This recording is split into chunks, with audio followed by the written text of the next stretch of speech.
کل میں نے ایک بات کہی تھی چند مجلس میں پہلے کہ کچھ چیزیں مرد کے لیے باعث فخر ہیں، شان، مرد کی شان ہے، اور وہی صفات اگر عورت میں آ جائیں تو مذموم ہیں۔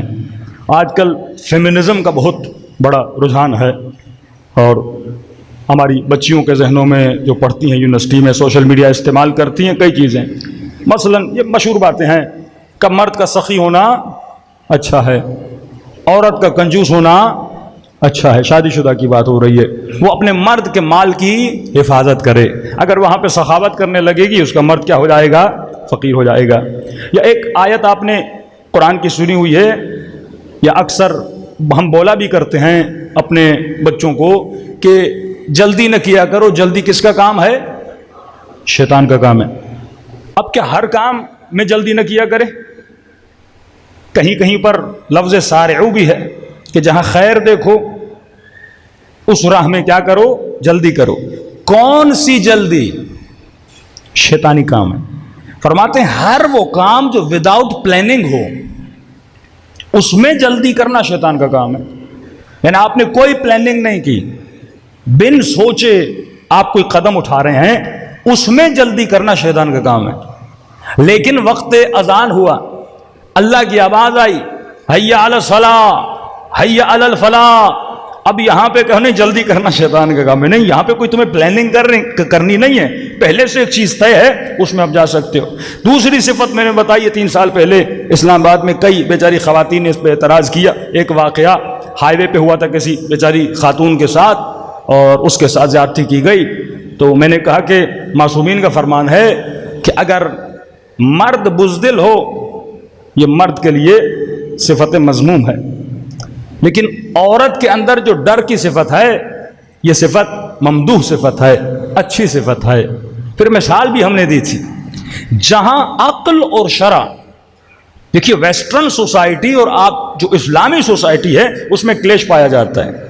ہمارے ایک دوست سے کینیڈا کے کہنے لگے کہ مولانا پرنسپل نے مجھے آفس میں بلایا اور کہنے لگی کہ آپ کی جو بیٹی ہے مجھے لگتی ہے بیمار ہے۔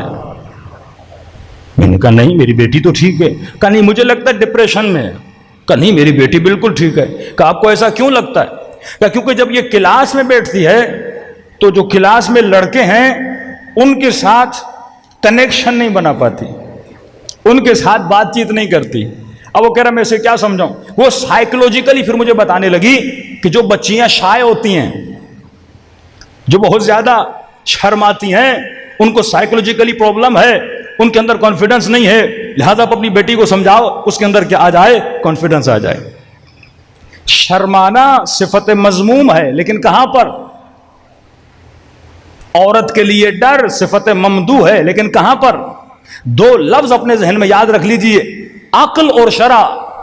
اگر عقل عورت کو منع کرے کہ مثلا تو رات کے 2 بجے نیو رضویہ سے نکل کر صدر نہ جا، عقل منع کرے گا نا کہ عورت ہے رات میں جاؤ گی نقصان ہو جائے گا۔ شرع بھی منع کرتی ہے کہ عورت رات کے اندھیرے میں اکیلی کہیں پہ نہ نکلے، جب بھی نکلتی اپنے محرم کے ساتھ یا مرد کے ساتھ نکلے۔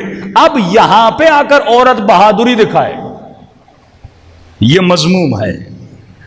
عقل و شرع کیا کہتی ہے کہ عورت نامحرم کے ساتھ اپنے فاصلہ رکھے۔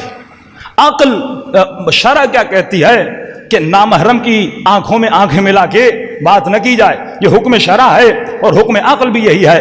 اب یہاں پر اگر وہ شرماتی ہے یہ ممدوح ہے۔ اب بولے مجھے یہاں پہ شرم کو دور کرنا ہے، نہیں، وہاں پہ وہ مذموم ہے۔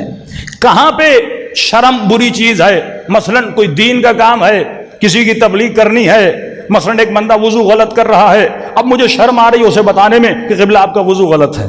اگر کوئی غلط کام کر رہا ہے میں شرما رہا ہوں، یا ہمارے کئی بیچارے طالب علم دین حاصل کر کے آتے ہیں، بھائی مجلس پڑھیے، نہیں مولانا ہمیں شرم آتی ہے، ہم لوگوں کے سامنے بات کیسے کریں؟ تو یہ جو شرم ہے یہ مذموم شرم ہے، کیونکہ عقل کا بھی حکم ہے امر بالمعروف کرو، نہی عن المنکر کرو۔ عقل کا بھی حکم ہے اگر کہیں پہ برائی ہے اس برائی کو جا کے روکو، عقل کا حکم ہے۔ تو جہاں شرم عقل کے مقابلے میں آ جائے وہ شرم مذمت والی ہوتی ہے، لیکن جس شرم کی عقل تائید کرتا ہے اسی شرم کی اہل بیت علیہ الصلوۃ والسلام بھی کیا کرتے ہیں؟ تائید کرتے ہیں۔ تو یہ معاملہ اتنا حساس ہے کہ اسپیشلی کیونکہ معاشروں کو اگر تباہ و برباد کیا جا رہا ہے، جوانوں کے ذہنوں کو خراب کر کے تباہ و برباد کیا جا رہا ہے، یہ ویسٹرن سائیکولوجی پڑھ کے آتے ہیں اور ہمارے بچوں کو غلط بتاتے ہیں۔ لاہور کا واقعہ بتا رہا ہوں کہ مولانا لاہور میں ٹیچر کہنے لگا کہ آپ کی بیٹی میں کانفیڈنس نہیں ہے۔ کہ کیا مطلب کانفیڈنس نہیں ہے؟ کہا یہ جب کلاس میں کانفرنس دیتی ہے، بچے کوئی ریسرچ ورک کر کے آتے ہیں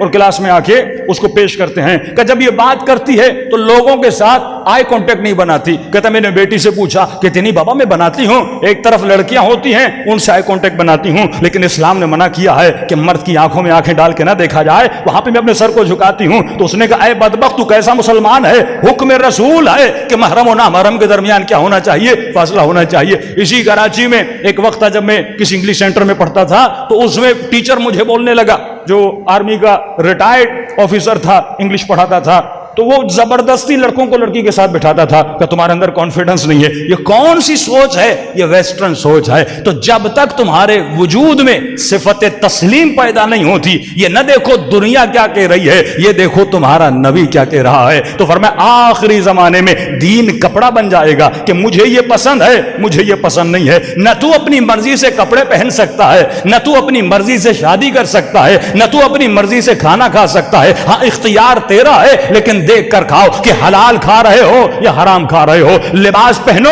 لیکن دیکھ کر پہنو، لباس حیا پہن رہے ہو، لباس عفت پہن رہے ہو یا بے حیائی کا لباس پہن رہے ہو۔ صرف کپڑے تمہارے اپنے بدن پہ زیب تن نہیں کرنے، تجھے دیکھ کر کپڑوں کو پہننا ہے۔ کہیں یہ کپڑا نازک تو نہیں ہے کہ جس کے اندر سے میرا بدن ظاہر ہو جائے۔ اے جوان جب پینٹ شرٹس پہنتے ہو یہ دیکھ کر پہننا ہے کہیں میرا بدن نظر تو نہیں آ رہا، کیونکہ یہ بدن تیرا نہیں ہے، یہ امانت پروردگار عالم ہے۔ حسین نے کربلا میں اللہ کی دی ہوئی امانت کو اللہ کی راہ میں قربان کیا تھا، تبھی آواز آئی تھی یا ایھۃ النفس المطمئنہ ارجعی الی ربک راضیۃ مرضیہ۔ اگر خدا کو راضی کرنا ہے